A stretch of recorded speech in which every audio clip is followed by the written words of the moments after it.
Hello' everyone, নমস্কাৰ জনালোঁ সকলোকে। আজি হৈছে শনিবাৰ। মই ঘৰলৈ আহিলোঁ শনিবাৰ বুলি, যিহেতু অফিচ বন্ধ আছে শনিবাৰ আৰু ৰবিবাৰ। ঘৰত আহিলোঁ, আহি থাকোঁতে ইমান ৰ'দ দিলে, তো অলপ ৰখি দিলোঁ গছৰ ছাঁত, ৰখি আৰু পৰিৱেশটো দেখালোঁ। তাৰপিছত বাহিৰে বাহিৰে বজাৰ গ'লোঁ, বজাৰৰ পৰা অলপ বস্তু কিনিলোঁ, যিহেতু আজি শনিবৰীয়া বজাৰ। তাৰপিছত কুঁহিয়াৰৰ ৰস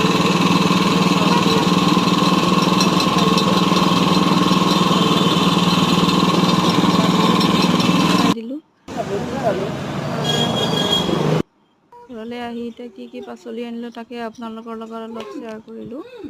বেছি পাচলি অনা নাই, কাৰণ গৰম দিনটো বেয়া হৈ যাব পাৰে, সেইকাৰণে ইমান অনা নাই। যদি ভিডিঅ'টো ভাল পালে তেনেহ'লে লাইক কমেণ্ট শ্বেয়াৰ কৰিব নাপাহৰিব দেই। Thank U.